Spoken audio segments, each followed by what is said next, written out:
La mañana del 21 de octubre de 1921, la ciudad de Monterrey era protagonista del inicio de una nueva era de comunicación para entretejer historias, brindar esperanza, unir vidas, llevar mensajes de paz, ayuda e ilusiones.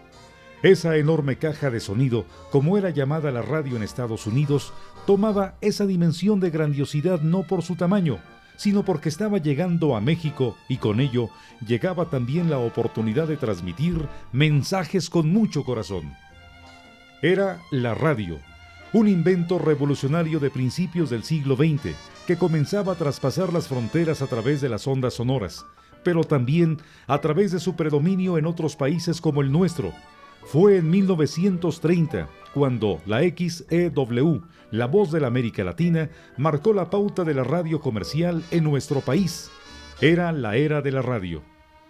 A la luz del éxito, en el Distrito Federal de aquella estación fundada por don Emilio Azcárraga Vidaurreta, empresarios de otras partes de México iniciaron con esta aventura radial que pronto se convirtió en un negocio de esperanzas, de sueños, de voces, que con el corazón llegaban hasta el lugar más recóndito para demostrar la influencia que estaba adquiriendo este medio en el México de entonces.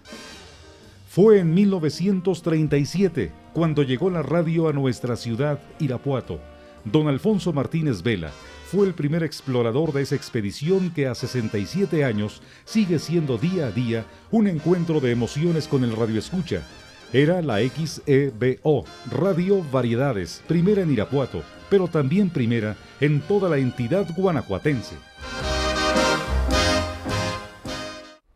Y en 1936 se empiezan a hacer las primeras pruebas, las primeras solicitudes a través de varios amigos, entre ellos sobresaliendo mi padre, Alfonso Martínez Vela, para que en forma definitiva, el 16 de enero de 1937, nace Radio XEBO, y que hasta la fecha seguimos conservando, y siendo la primera estación en el municipio de Irapuato y en el estado de Guanajuato.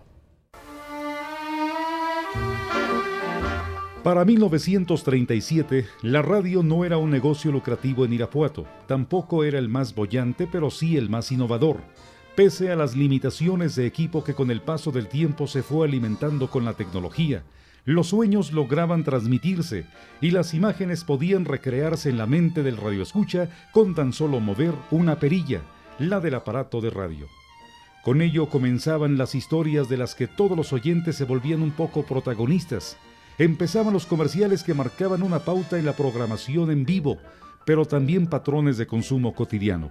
Iniciaban las radionovelas a través de las cuales el radioescucha se convertía un poco en el bueno, el malo, la mujer enamorada, el hombre prometedor, el comerciante acaudalado, la heroína, el héroe, el oyente era todos, pero a la vez ninguno. Para Irapuato, la radio fue detonador de decenas de historias paralelas. La poca potencia de los años 30 no era un obstáculo para que la magia del medio penetrara en quien tenía acceso a este aparato. La radio estaba pues muy precaria en sus condiciones.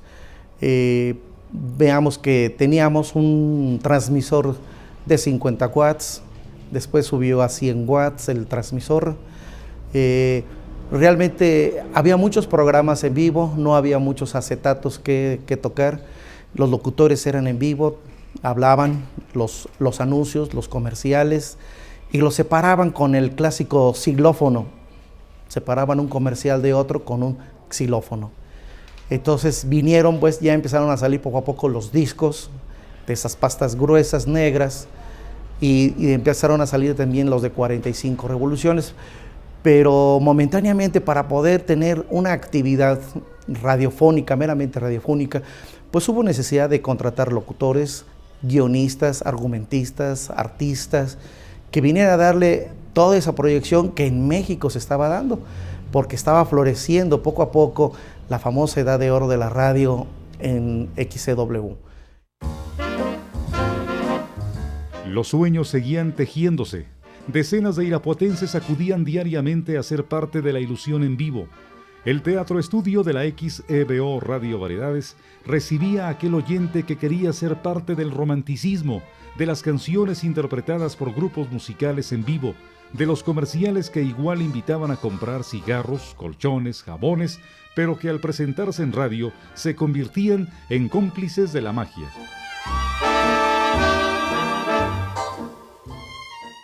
Por lo tanto, hubo necesidad de tener toda esa serie de elementos, de personas, y que empezaran a dar ese lustre a la radio. Y poco a poco también la gente de la ciudad empezaban a organizarse en grupos, en tríos, duetos, en orquestas. Una orquesta muy famosa fue la orquesta de la fábrica del calzado ISCO, muy antigua aquí en Irapuato. Había duetos de la misma zona militar, había tríos, había cantantes rancheros, y desde luego para poder competir, mi padre se entrevista con Emilio Azcárraga Vidaurreta y Emilio Azcárraga Milmo para poder traer artistas de la Ciudad de México como locutores y artistas que vinieron a darle un poco más de realce en nuestro teatro estudio Azul y Oro. Es decir, en aquellos tiempos las estaciones deberían de contar con un teatro estudio para poder tener los artistas en vivo. Surgieron entonces los grandes locutores, los hombres que con su voz llegaron pronto al alma de decenas de personas que vieron en ellos la oportunidad a su vez de estar cerca de don Pedro Vargas, Agustín Lara y los grandes enamorados de entonces. Y locutores, pues tuvimos bastantes locutores aquí de Irapuato que también hicieron escuela, que hicieron su fama, su prestigio, como el señor Esteban, el profesor Esteban Almanza, uno de sus hijos, Luis Almanza, de grato cariño. También el profesor Guadalupe Márquez, también ellos intervenían en la producción de los programas y se hacían controles remotos, se hacía programas en vivo, programas en cabina, y era una gran dinamicidad en aquellos tiempos la radio. Era el momento en donde se presentaba Agustín Lara, Pedro Vargas, toda esa serie de artistas de aquellos tiempos y que por su momento, en su tiempo, pasaron por los altos estudios de XEBO. La XEBO, Radio Variedades en Irapuato, inició con un transmisor que apenas alcanzaba los 1000 watts de potencia. Esto impedía que la señal llegara más allá de la ciudad. La falta de alcance y la escasez de aparatos de radio en el mercado caracterizó esta época, que pronto, muy pronto logró ser distinta.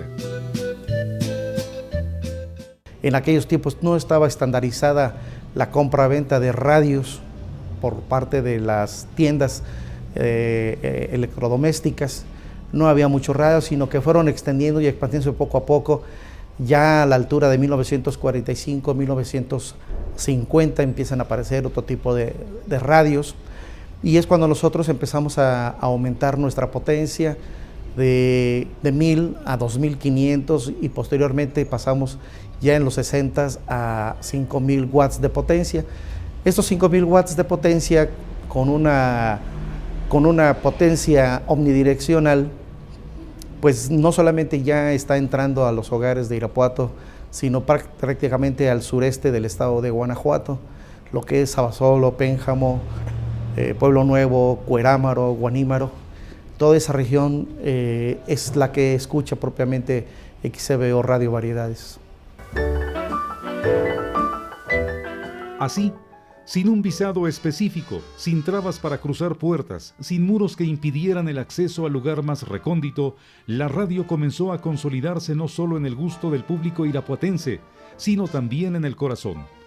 Los irapuatenses acogieron rápidamente a este medio, sobre todo una vez que el obstáculo de la falta de aparatos comenzó a vencerse. El objetivo se estaba cumpliendo. El sueño de don Alfonso Martínez Vela, pionero de la radio en Irapuato, también se cumplía. Pronto, la radio irapuatense mostró esa conducta de ayuda que muchos estudiosos de la radio han tratado de explicar, pero que solo los micrófonos y el corazón del radioescucha han sabido entender. La inundación de 1973 fue la prueba de fuego para la radio de Irapuato. Realmente fueron también 3 días sin tener publicidad comercial para estar guiando, orientando, aleccionando a la ciudadanía para que fuera a algunos albergues y tratar de establecer nuevamente poco a poco el orden en la ciudad. Fuimos una estación guía, una estación piloto, que esa es una de nuestras grandes satisfacciones. Sus pioneros recuerdan esos días prácticamente bajo el agua como una de las principales muestras de solidaridad, ayuda mutua, sensibilidad del pueblo irapuatense y también como una de las principales señales de que la radio era el medio para enlazar todas esas historias fragmentadas por una presa que se había desbordado.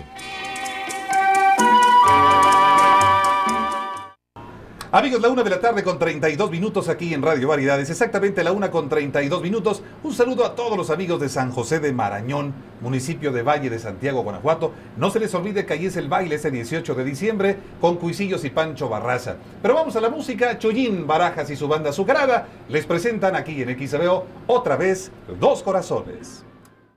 Yo ingresé más o menos en el año de 1980. Digo más o menos porque era entre el 80 y el 81. Y entré porque alguien me dijo que había vacantes en radio. Mi hermano trabajó en radio, mi padre trabajó en radio. Vine a hacer la solicitud de empleo y me dice el gerente, ya que escuchó mi grabación, dice, ¿y quién te dijo que tú podías ser locutor? Tú no sabes hablar, tú no sabes leer, tú no tienes dicción, no sabes grabar en pocas palabras. Me dice, el día que aprendas más o menos regresas. Entonces sentí muy mal que me dijera eso y me puse a estudiar mucho. Me puse a prepararme lo más que pude. Fueron más o menos 6 meses. En ese tiempo empecé a practicar y me volví a presentar con don Alfonso. Me dijo, bueno, ya más o menos, pero no te voy a pagar hasta que tengas tu licencia de locutor.